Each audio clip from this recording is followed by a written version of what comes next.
नमस्कार मित्रों, आगामी 23 अक्टूबर 2024 को ग्रहों में राजकुमार बुध राशि परिवर्तन करने वाले हैं और वो अपनी स्वराशि और उच्च राशि कन्या में प्रवेश करेंगे। 23 अक्टूबर तक वो अपने मित्र सूर्य की राशि सिंह में प्रवेश गोचर कर रहे थे। अब उनका प्रवेश अपनी स्वयं की और उच्च राशि में होने वाला है, जो 10 अक्टूबर तक चलेगा गोचर। उसके बाद वो तुला राशि में चले जाएंगे। मित्रों, यह इस वीडियो का पार्ट 2 है। पार्ट 1 में मैंने आपको शुरुआत की जो 6 राशियां थी, मेष राशि से कन्या राशि तक, उसकी जानकारी दे दी थी। अगर आपकी उनमें से कोई एक राशि है और आपने वो वीडियो नहीं देखी है तो मेरे वीडियो सेक्शन में जाकर वो वीडियो आप देख सकते हैं। साथ ही मैंने उस वीडियो में सारी संपूर्ण जानकारी भी बताई थी, उपाय भी बताया था। आज उन सब चीज़ों को दोहराकर समय व्यर्थ नहीं करेंगे। आज सीधा पार्ट 2 में जो बची हुई 6 राशियां हैं, जैसे तुला राशि, वृश्चिक राशि, धनु राशि, मकर राशि, कुंभ राशि एवं मीन राशि पर बुध के इस राशि परिवर्तन का क्या प्रभाव पड़ने वाला है, उसकी संपूर्ण जानकारी दूंगा। मित्रों, एक सामान्य जानकारी आपको दे देते हैं कि बुध जब प्रवेश करेंगे 23 तारीख को अपनी उच्च राशि और स्वराशि कन्या में, तो वहाँ सूर्य विराजमान रहेंगे। 10 अक्टूबर तक साथ में रहने से बुधादित्य राजयोग बनेगा। साथ ही वहाँ पर केतु भी हैं, तो बुध और केतु का जड़त्व दोष बनेगा और सूर्य केतु का वहां पर ग्रहण दोष पहले से बना ही हुआ है। राहु की दृष्टि रहेगी मीन राशि में बैठकर। साथ ही बृहस्पति की जो है वृषभ राशि में बैठ के पंचम दृष्टि और मंगल की लगातार मिथुन राशि में बैठकर चतुर्थ दृष्टि रहने वाली है इन कन्या राशि पर। तो ये एक संक्षेप में आपको जानकारी देना जरूरी था। चलिए अब बताते हैं आपको राशियों पर इसका क्या प्रभाव पड़ेगा। सबसे पहले बात करते हैं तुला राशि की। तुला राशि के लिए भाग्य स्थान और द्वादश भाव के स्वामी होकर द्वादश भाव में बुध का गोचर होगा। यहाँ पर उच्च राशि में विराजमान होंगे। हालांकि द्वादश भाव में बुध अच्छा फल नहीं देते, क्योंकि काल पुरुष की कुंडली में यहाँ मीन राशि बनती है जो बुध की नीच राशि होती है, परंतु यहाँ अपनी स्वराशि और उच्चस्थ अवस्था में बैठे हुए हैं। सूर्य मित्र के साथ बैठे हुए हैं।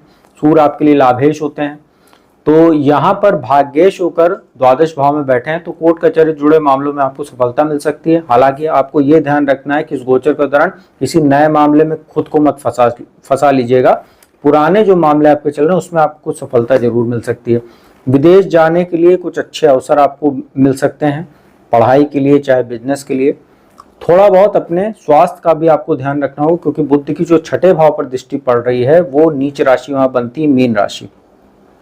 तो कुछ स्किन डिजीज आपको हो सकती है, जैसे फोड़े फुंसी सी समस्या, डैंड्रफ की समस्या, हेयर फॉल की समस्या हो सकती है आपको।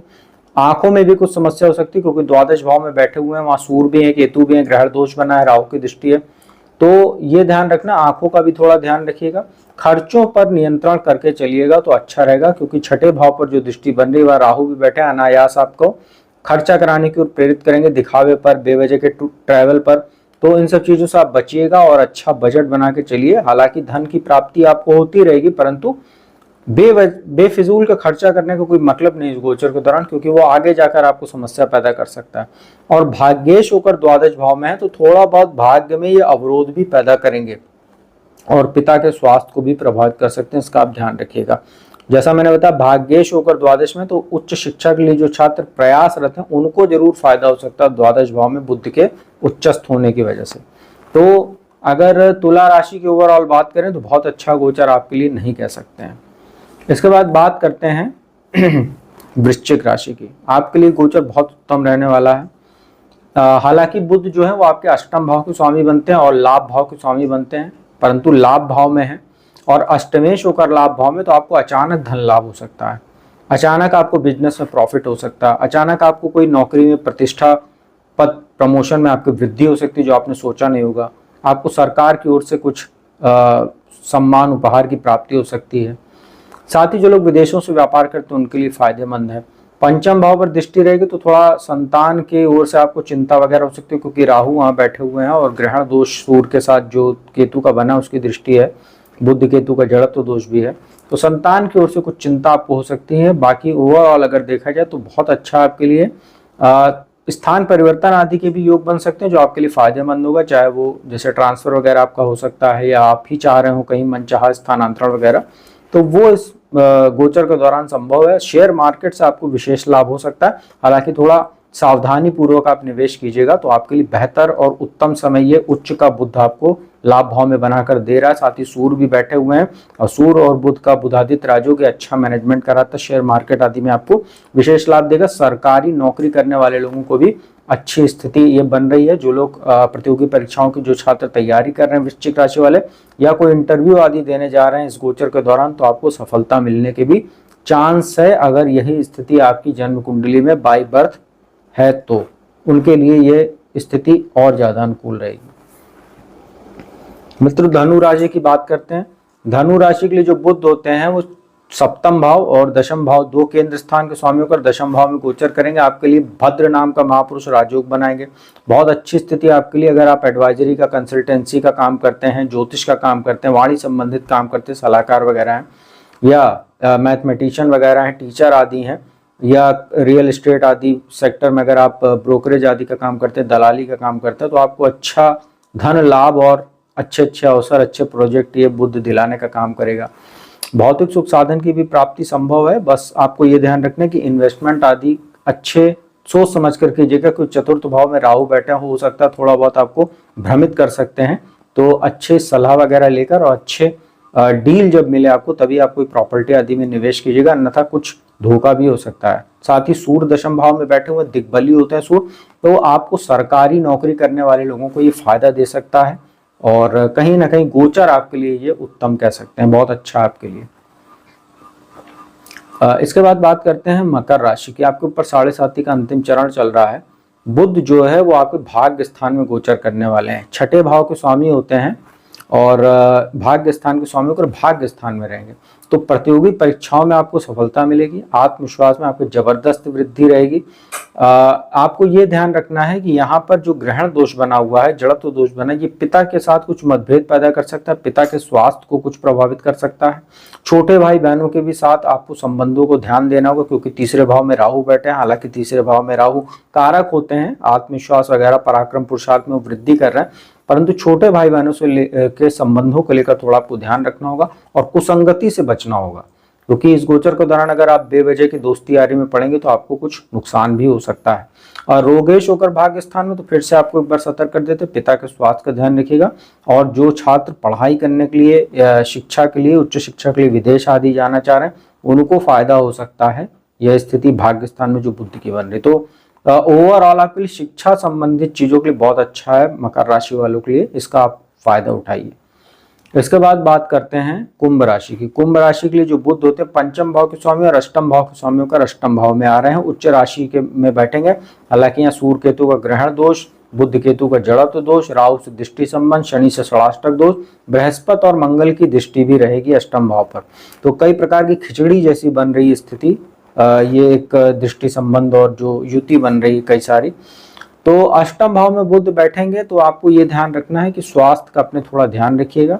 वाणी का इस्तेमाल बहुत अच्छे से कीजिएगा सोच समझकर, क्योंकि दूसरे भाव में राहु बैठे हैं वाणी के स्थान पर, और यहाँ से जो सारी दृष्टियां पड़ रही सूर्य केतु और बुध की, तो ये कुछ स्थितियां अनुकूल नहीं है आपके लिए। अगर वाणी संबंधित काम करते हैं तो बहुत सतर्क रहिएगा।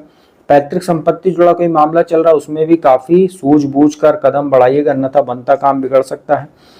अष्टम भाव में बुध बैठते हैं तो आपके रिसर्च के लिए बहुत अच्छा। अगर कोई भी काम करते हैं, नया काम करने जा रहे हैं, अच्छे से रिसर्च करके कीजिए तो आपको फायदा देंगे। अचानक बुध धन लाभ भी करा सकते हैं, शेयर मार्केट आदि से आपको धन लाभ हो सकता है। साथ ही रिसर्च के लिए जो छात्र जैसे ज्योतिष, तंत्र मंत्र, इन सब चीजों में, गुप्त विद्याओं में, ऑकल्ट साइंस में जिनकी रुचि है उनके लिए ये बुध तो बहुत ही अच्छा है। जो इसमें स्टडी करना चाह रहे हैं उनके लिए तो अच्छा है। जो पहले से इन क्षेत्रों से जुड़े हुए उनको नए नए अवसर ये बुध दिला सकता है। पंचमेश होकर अष्टम भाव में है तो बुद्धि भी आपकी कहीं ना कहीं इस समय काफी शार्प रहेगी, कुछ नया आप सीखने की कोशिश करेंगे, तो ये अच्छी चीज है। परंतु पंचमेश होकर अष्टम भाव में तो संतान के स्वास्थ्य का थोड़ा सा ध्यान रखिए, उसके साथ ट्यूनिंग थोड़ी बहुत आपकी खराब हो सकती है। बाकी गोचर आपके लिए मिक्स कह सकते हैं, मिश्रित कह सकते हैं, बहुत अच्छा नहीं, ना बहुत ज्यादा खराब है ना बहुत ज्यादा अच्छा। 7.5 का मध्यम चरण चल रहा है, शनि वक्री है। वैसे भी कुंभ राशि वालों को अतिरिक्त सतर्कता बरतने की इस समय सलाह दी जाती है। मित्रों, अंतिम राशि मीन की बात कर लेते हैं। आपके लिए बुध चतुर्थेश और सप्तमेश होकर सप्तम भाव में आ रहे हैं। सप्तम भाव में बुध बैठेंगे, यहाँ मजबूत होते हैं गोचर में वो, और भद्र नाम का महापुरुष राजयोग आपके लिए बन रहा है। हालांकि 7.5 का प्रथम चरण आपको चल रहा है। सप्तम भाव में जब बुध बैठते हैं तो व्यापार के लिए बहुत अच्छी स्थिति होती है। हालांकि समस्या यहाँ पर यह है कि लग्न में राहु बैठे हैं और सप्तम में सूर्य कमजोर हो जाते हैं। तो यहाँ सूर्य बैठे हुए हैं, केतु के साथ ग्रहण दोष में, बुध केतु का जड़त्व दोष भी है, राहु की दृष्टि है, शनि से षडाष्टक दोष है। हालांकि मंगल और बृहस्पति की दृष्टि भी है, तो मंगल की दृष्टि तो बुध पर शुभ नहीं होती है क्योंकि मंगल और बुध आपस में शत्रु हैं, परंतु बृहस्पति थोड़ा बहुत बचाव का काम करेंगे। तो बचाएंगे ऐसे आपको कि वैवाहिक जीवन में समस्याएं आपके लिए बढ़ेंगी, परंतु बृहस्पति थोड़ा बहुत बचाव उसमें जरूर करेंगे। जैसे विवाद हो सकता है, मतभेद हो सकता है, तलाक तक की भी इच्छा या नौबत आ सकती है पति पत्नी के मन में, उसमें बृहस्पति बचाने का काम करेंगे कि झगड़ा हो सकता है वैचारिक मतभेदों को, लेकिन तलाक तक की नौबत नहीं आएगी। बिजनेस में फायदा तो आपको होगा, लेकिन आपको ये ध्यान रखना है कि कोई भी कागज वगैरह हस्ताक्षर करते समय बहुत सतर्क रहिएगा, बिना पढ़े बिना देखे साइन मत कीजिएगा। अपने पार्टनर पर आंख मूंद के भरोसा मत कीजिएगा, बड़ा इन्वेस्टमेंट मत कीजिएगा, बहुत ज़्यादा बिजनेस को फैलाने के लिए इस गोचर के दौरान अभी मत चलिएगा, क्योंकि यहाँ पर जो युतियां बन रही हैं, राहु की दृष्टि, शनि से षडाष्टक दोष और 7.5 का प्रथम चरण, शनि वक्री भी है, ये स्थितियां आपके लिए अभी बहुत अनुकूल नहीं है। और आपका मांगलिक दोष भी बना हुआ है, चतुर्थ में मंगल बैठे हैं, वो उनकी शत्रु दृष्टि बुध पर रहेगी। तो बिजनेस में और वैवाहिक जीवन को लेकर तमाम तरह की चिंताएं, चुनौतियां दोनों आपके सामने रहेंगी। बस आपको संभल कर चलना है और ज़्यादा एफर्ट ना दिखाइए, जैसा चल रहा है चलने दीजिए, बहुत ज़्यादा उसमें बदलाव की जरूरत नहीं बिजनेस में। तो मित्रों, यह था तुला राशि से लेकर मीन राशि तक बुध के राशि परिवर्तन का क्या प्रभाव पड़ेगा। उपाय की बात कर लेते हैं। उपाय वही जो पहले की वीडियो में बताए थे वही करिए आप लोग भी। ओम बूम बुद्धाय नमः इस मंत्र का जाप कर सकते हैं हर बुधवार को। गणेश जी को दूर्वा अर्पित कीजिए, मोदक और मोतीचूर के लड्डू प्रसाद के रूप में अर्पित कीजिए, गणेश चालीसा का पाठ कीजिए, आप लोगों के लिए अच्छा रहेगा। या ओम गंग गणपतये नमः इस मंत्र का भी आप लोग जाप कर सकते हैं 108 बार रुद्राक्ष की माला से हर बुधवार को संध्या काल में, तो अच्छा रहेगा। हरा वस्त्र धारण कीजिए, साथ ही किसी गौशाला में जाकर या अपने घर के आसपास कोई गाय वगैरह दिखे उसको हरा चारा डालिए तो अच्छा रहेगा। रोटी खिलाइए, वो भी अच्छा रहेगा। ऐसा कोई मतलब हरा बोल दिया तो इसका मतलब नहीं कि हरा चारा नहीं तो आप गाय को भोजन ही ना दीजिए, ऐसा नहीं है। संभव हो तो दीजिए, नहीं तो आप रोटी भी खिला सकते हैं, रोटी में गुड़ वगैरह रखकर खिलाएं तो और भी अच्छा रहेगा। तो मित्रों, उम्मीद करता हूँ वीडियो अच्छी लगी होगी। अच्छी लगी उसको लाइक कीजिए, कमेंट कीजिए, ज़्यादा से ज़्यादा शेयर कीजिए। और जो भी जातक कुंडली विश्लेषण कराना चाहता है तो मेरा नंबर डिस्क्रिप्शन स्क्रीन दोनों पर उपलब्ध है, उस पर संपर्क करके आप लोग अपॉइंटमेंट ले सकते हैं और मेरे द्वारा कुंडली विश्लेषण का लाभ प्राप्त कर सकते हो। तो अब मैं अपने वाणी को विराम देता हूँ। अगली वीडियो में आपको किसी नए विषय के साथ जल्दी मिलूंगा। तब तक के लिए ओम नमः शिवाय।